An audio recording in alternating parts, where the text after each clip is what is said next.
Neeru Kumari. Welcome to 12th Commerce classes of subject accountancy. It's part 7 of chapter 1, that is accounting for partnership firm fundamental.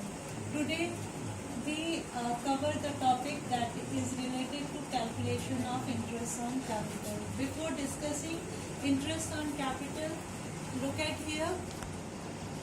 And we already discussed that in this class we give more focus on preparation of P&L appropriation account, and under these in a sequence we discussed how we calculate interest on capital, how we calculate partner salary and commission, and how we calculate interest on drawing. Let's start with the calculation of interest on capital. Before discussing that, it is the important point. It has the important point related to two terms that generally used synonymously, that is drawing and withdrawal of capital. Drawing, these two terms are totally different.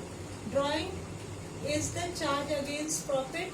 It is temporary in nature and will be shown on partner's current account. And drawing of partner, we calculate interest on drawing. Withdrawal of capital, it is the charge against capital. It is permanent in nature. Means once a partner withdraw capital from the firm, it cannot be restored. And this withdrawal of capital shown in partner's capital account, debit side of partner's capital account.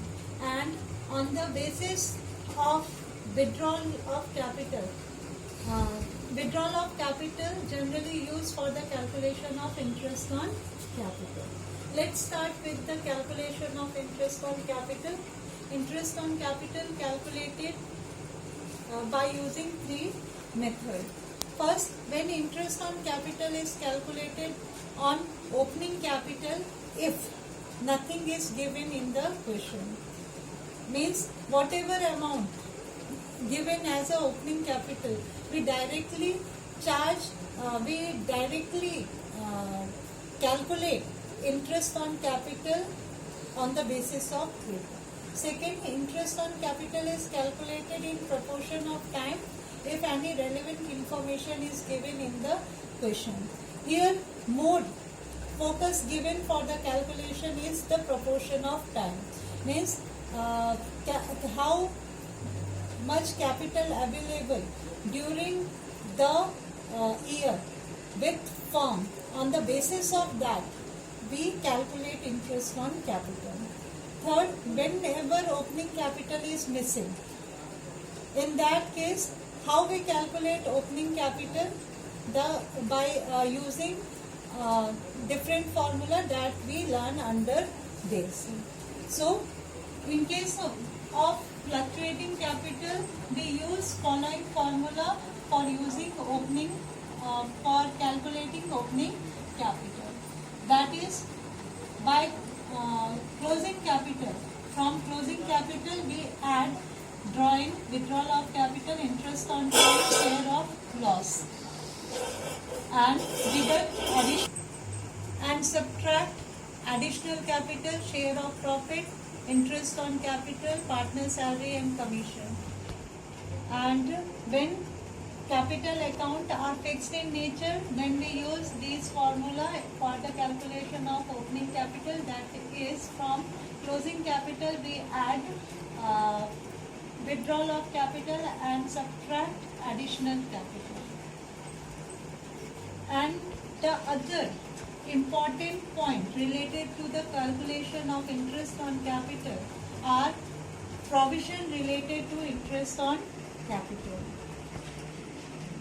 The following provisions are given related to interest on capital.